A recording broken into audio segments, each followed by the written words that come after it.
Bienvenue dans votre émission du désert à l'oasis. Fidèles téléspectateurs, nous vous saluons de partout où vous nous suivez.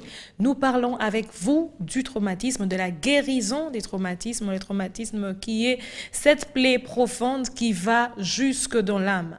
Alors la fois passée, nous avons commencé avec le sous-thème « Comment aider une personne traumatisée à guérir ?» parce que, comme nous le disons, tout le monde est exposé au traumatisme au travers, bien sûr, des différentes adversités que nous vivons dans la société, des adversités qui sont chroniques, de la perte d'un être cher, de la réduction de sa personnalité ou de son intégrité, de sa fierté. Il y a plusieurs situations comme ça qui peuvent même susciter en nous la peur et qui sont facteurs des traumatismes. Alors, nous estimons qu'il est important d'en parler puisque nous devons en guérir. Je suis avec l'évangéliste Léonard Kiswangi sur ce plateau. Évangéliste, bonjour. Bonjour Madame Jemima, vous allez bien? Je vais très bien, merci, par la grâce de Dieu, et vous-même? Je veux bien. Alors, gloire à Dieu. Gloire à Dieu que nous nous portions tous bien. Nous avons commencé avec vous ce sous-thème « Comment aider une personne traumatisée ?» Nous avons dit qu'une personne traumatisée doit être écoutée, doit être soutenue, doit être suivie, mais par une personne de confiance, une personne qui a la bonne écoute. Et aujourd'hui, avec vous, nous poursuivons dans ce thème, mais je reviens quand même sur une question. Quels sont les symptômes que devrait voir une personne, des symptômes qui constitueraient pour lui une alarme pour discerner que telle ou telle personne a besoin d'aide? Merci beaucoup de revenir à cette question parce que nous avons dit la dernière fois qu'il faut bien procéder par l'anamnèse, par un entretien avec la personne qui vient vous voir comme étant victime des traumatismes ou que vous avez vous-même identifié comme souffrant de traumatismes. Lorsque vous arrivez à cette identification, lorsque vous arrivez dans cet entretien à découvrir de quoi la personne a besoin ou s'est plaint, comme ça vous regardez dans cet entretien, vous focalisez votre attention à l'écoute créative et intuitive pour isoler les symptômes qui reviennent, n'est-ce pas, dans les comportements de la personne, où nous avons dit qu'il y a des équilibres des humeurs, et cet équilibre se manifeste, par la répétition, n'est-ce pas? La personne aura tendance, avions-nous dit, de répéter les éléments liés ou associés à la situation à la base de son traumatisme.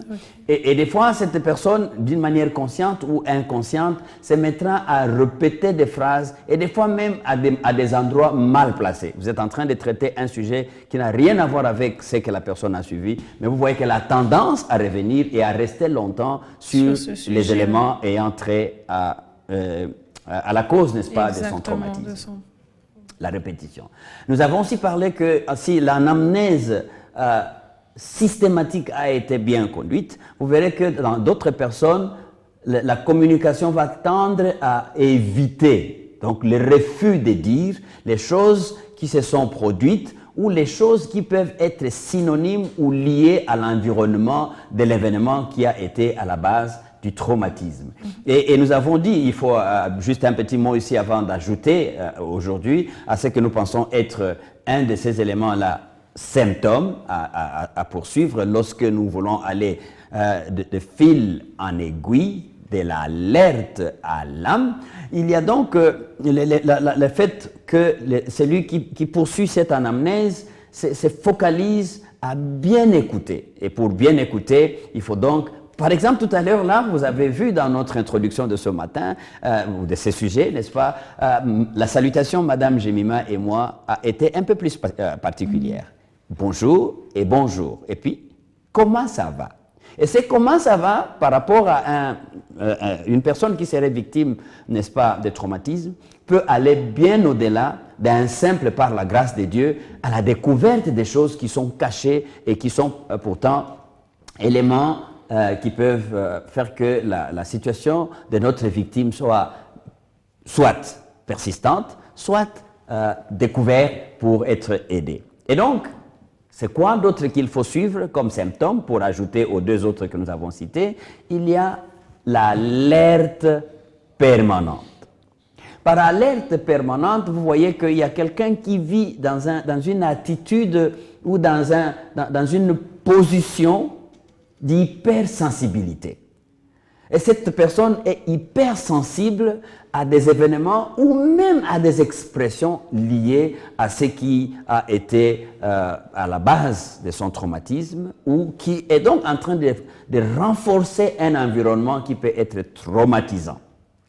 Et donc vous verrez que cette personne devient non seulement hypersensible, mais elle devient hyper suspicieuse. Elle suspecte que quelque chose de fâché va arriver à tout moment. Donc elle est dans un environnement où c'est paisible, c'est la fête, tout le monde danse, mais à un moment donné, vous la voyez sortie de la fête, et c'est comme si, mais qu'est-ce qu'il y a? Tu n'as pas une peur constante. Dit comme si j'ai le pressentiment que la maison ici va se brûler. Pourquoi? Parce que cette personne a vécu un traumatisme dans une maison qui était brûlée. Donc, elle vit en état d'alerte maximum, comme diraient les militaires. Donc, prêt à opérer son cerveau reptilien. Vous vous souvenez de ces sujets, nous avons parlé. Son cerveau reptilien qui est prêt à lui donner des réponses tout simplement de fuir ou de se défendre tout de suite. Donc ça met cette personne-là en état d'alerte. Et je pensais peut-être que ce soit bien de donner un exemple ici. Quelqu'un qui s'attend, c'est qu'il va y avoir quelque chose qui va se produire. Une maman qui a vécu un accident de véhicule. Elle était dans un véhicule, un accident s'est produit, le véhicule s'est renversé. Et donc désormais, cette maman, quand elle est dans un véhicule, elle est dans un état d'alarme maximum. Ça veut dire qu'à tout moment qu'il y a un choc de frein, elle est prête à croire qu'il va y avoir un accident et un jour, elle saute brusquement d'un véhicule qui a tout simplement freiné brusquement et dans l'état d'alerte, son cerveau reptilien lui a dit il faut sauter et fuir. Elle a ouvert la portière, elle est sautée et malheureusement elle s'est blessée. Ça, c'est un état d'alerte permanent. Et cet état d'alerte ou cette situation, n'est-ce pas, arrive comme la plupart de ces personnes parlant de l'amnèse, nous avons dit que la Bible en a évoqué, et les psaumes 55, les versets 5 à 6, est un élément probablement intéressant à suivre là-dessus. Alors, évangéliste, je suis en face d'une personne qui est blessée, une personne dans laquelle je vois les facteurs de traumatisme. Et je me demande comment est-ce que je vais aborder le sujet de sa blessure, en fait. J'ai même peut-être été témoin de cette blessure-là. Comment aborder?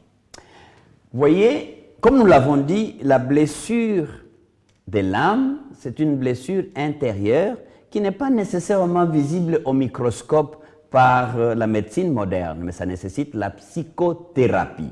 Et dans cette psychothérapie, il y a un moment important que vous qui accompagnez cette victime, de poser des questions qui soient des questions ouvertes, des questions puissantes. Vous voyez, nous avons dit que dans les questions ouvertes et dans les questions puissantes, il y a deux attitudes. Nous avons cité ça dans l'émission précédente. Il y a l'accompagnement. Dans l'accompagnement, c'est que vous êtes là, les questions puissantes vont vous permettre d'écouter la personne parler sans que vous n'ameniez n'importe quel jugement ou quelle présupposition. Et donc, votre attitude doit être de poser des questions puissantes. C'est des questions qui n'ont pas nécessairement comme réponse oui, non, non. Mais c'est des questions qui permettent à la personne de raconter son histoire, de s'exprimer. Et aussi, nous avons dit qu'on avait déjà créé un environnement de relations de confiance. Exact. Parce que ceci a été établi si haut. Maintenant, la personne, quand elle reçoit une question puissante, et tout à l'heure, ce matin, j'y reviens, comment allez-vous, Madame Jemima? Cette question-là n'attend pas comme réponse « je vais bien ». Non, au contraire, quand je pose cette question la troisième fois, Madame Jemima, c'est que c'est une question puissante qui me demande l'occasion à elle de s'exprimer et de dire les choses qui peuvent s'être passées dans sa vie. Donc ça nous permet à ce que la victime nous raconte l'histoire de son événement, mais cet événement doit être raconté comme dissocié de l'histoire et de l'événement. Qu'est-ce que je veux dire? La personne est poussée à parler, à raconter son histoire comme dans le passé, pour éviter qu'elle raconte ça comme si c'est un événement qui se passe pour le moment et qui éviterait, n'est-ce pas, de reproduire le contexte dans lequel la personne s'est trouvée quand il y a eu ces traumatismes. Ok. Et vous parlez des questions puissantes. Quelles sont donc ces questions puissantes, évangélistes, et quelle attitude devrons-nous avoir lorsque j'ai une personne, un proche, parce qu'il y a une relation de confiance. Donc, le proche a vécu la blessure, sûrement moi aussi je suis dérangée, mais je dois aider. Alors, quelle attitude je dois avoir en ce moment-là? Donc, avant de parler des questions, l'attitude, c'est d'abord je crois que je dois l'avoir abordé une fois, c'est encore une fois ici de revenir pour dire, vous devez jouer sur deux boutons sur votre radiocassette. Vous jouez sur pause. Quand vous avez fait pause chez vous comme la personne qui aide et la personne que vous aidez joue sur sa cassette play.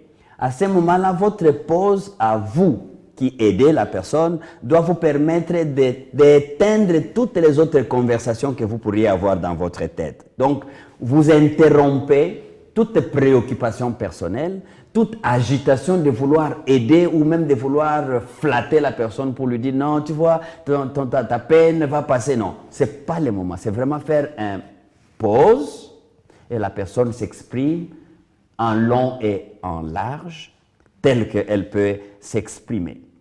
Ça, c'est votre attitude, mais qui va vous permettre de vous concentrer. Et je voudrais profiter pour dire, ce n'est pas le moment où vous prenez votre téléphone pour photographier la personne qui vous parle de son histoire, ou même de lire votre WhatsApp et recevoir autre chose. Donc, votre attitude est vraiment de la personne qui est totalement à la disposition de la victime, et qui a mis de côté toute autre chose et qui exprime là où la victime exprime des éléments, des émotions qui nécessitent la compassion, votre visage doit démontrer que vous partagez la peine que la personne partage. Et quand cette personne exprime une joie, vous devez en profiter pour que votre visage soit aussi rayonnant pour que vous accompagniez effectivement cette personne. Donc là, il s'agit de l'attitude. Mais je pense peut-être qu'il faut prescrire les genres de questions puissantes, ouvertes, auxquelles on a fait allusion. Et j'en ai retenu 3. La première type de questions, c'est des questions qui ont comme objectif de découvrir ou d'identifier ce qui s'est passé dans la vie de la personne, ou l'événement, ou la situation. Donc là, nous sommes dans l'anamnèse générale. La personne raconte ce qui s'est passé et ça vous permet à vous de suivre quels sont les indicateurs du processus. Et une question de ce genre serait, que s'est-il passé? Elle semble être toute simple, mais elle est puissante. Que s'est-il passé? Qu'est-ce qui s'est produit? Quel est l'événement que vous avez vécu? Qu'est-ce qui s'est passé? Que s'est-il passé? Et la deuxième question puissante que vous posez, c'est celle qui a comme objectif de prescrire les pressentiments ou la blessure qui est arrivée à la personne s'exprime de quelle manière. Et cette question-là est dans la catégorie des questions comme qu'est-ce que vous avez ressenti, vous personnellement? Vous voyez, là, la personne va s'exprimer, si c'est Jean, elle va dire, moi Jean, voici ce que j'ai senti. Et c'est là où l'honnêteté, l'ouverture de la personne victime de traumatisme est requise. Parce que si la personne, au lieu de vous raconter son histoire, elle commence à dire, et elle c'est Marie que vous consultez ici, avec qui vous parlez. Elle vous dit, vous voyez, par exemple, si Jean est arrivé, non, je dis, oui, ça peut être Jean. Mais qu'est-ce que vous, Marie, vous avez ressenti? Mais qu'est-ce que vous, Joséphine, qu'est-ce que vous avez ressenti à ce moment-là? Vous, Adonai, quand vous étiez devant cette situation, en tant que caméraman de B1, qu'est-ce que vous avez ressenti exactement à ce moment-là? Donc, je ne parle pas des caméramans en général, mais je parle de vous, Adonai. Qu'est-ce que vous avez ressenti? Donc, l'objectif ici est que la victime vous raconte son histoire pour que cela vous conduise à dire quel est l'endroit le plus difficile dans cette histoire. Et l'endroit le plus difficile peut avoir deux volets, donc qui est la troisième question ou la troisième catégorie des questions, avec comme objectif de trouver la difficulté ressentie par la victime Et vraiment prescrit à quel niveau? Parce que c'est cette difficulté que nous essayons de guérir dans les processus. Et donc la question va être, quelle a été la partie la plus difficile dans cette histoire que tu as racontée? Premier volet, la partie la plus difficile, quand ma mère s'est noyée, et je l'ai vue se noyer dans l'eau, jusqu'au moment où un crocodile l'a avalée. Je voyais ça avec mes propres yeux. Ça a été le moment le plus pénible, le plus difficile dans l'histoire de notre victime. Mais aussi le moment le plus difficile pour dire quelle a été la partie la plus difficile ou la plus touchée dans ton histoire, c'est-à-dire quelle est la partie du corps, votre corps, qui a ressenti la peine le plus.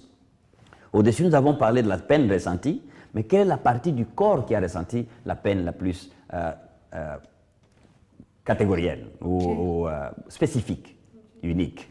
Par exemple, en tout cas, j'ai senti que mon bras gauche avait une douleur atroce, et puis à un moment donné, je ne sentais plus mon bras gauche, ni ma main droite.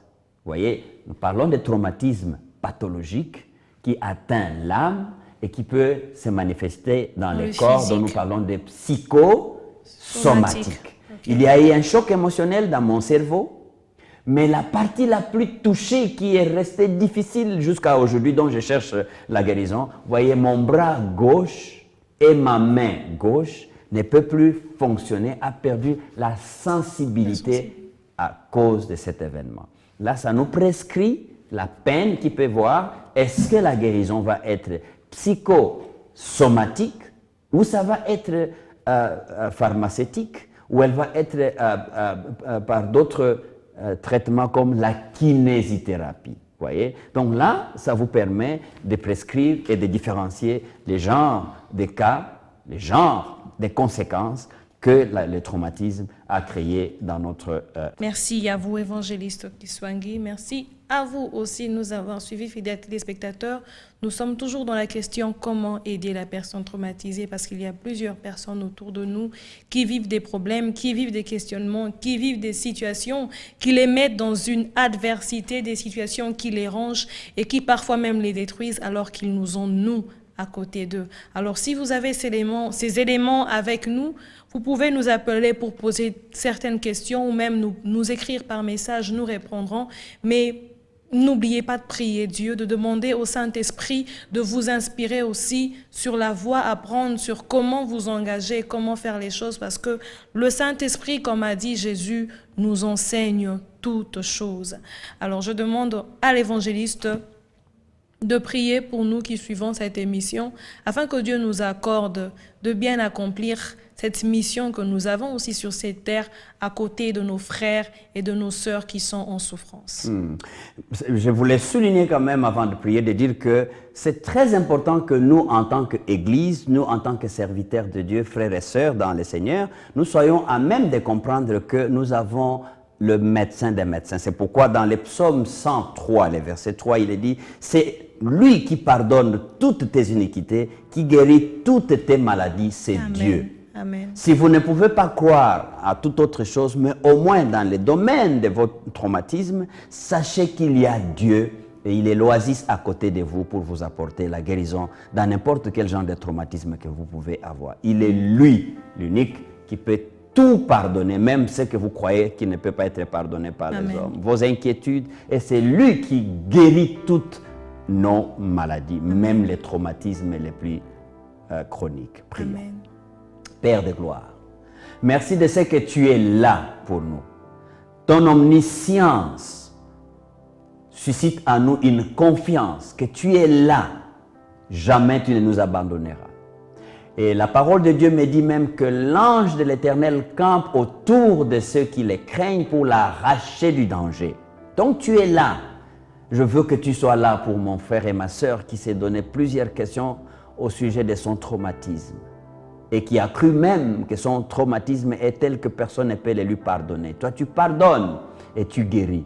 Écoute la prière de mon frère. Amen. Écoute la prière de ma sœur. Écoute notre prière pour nous qui sommes traumatisés à un niveau ou à un autre, pour que nous puissions trouver le salut auprès de toi. Jésus, merci d'étendre ta main maintenant même sur un frère, sur une sœur, pour lui accorder la guérison de l'âme et rétablir les shalom nécessaires dans sa vie.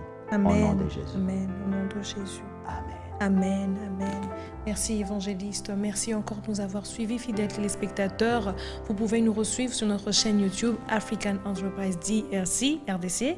Vous pouvez nous suivre sur cette chaîne YouTube pour retrouver les émissions précédentes. Nous parlons en détail du traumatisme pour nous aider encore à guérir et à aider ceux qui se trouvent auprès de nous, autour de nous. Restez branchés sur votre chaîne B1 Télévision et que notre Dieu vous bénisse.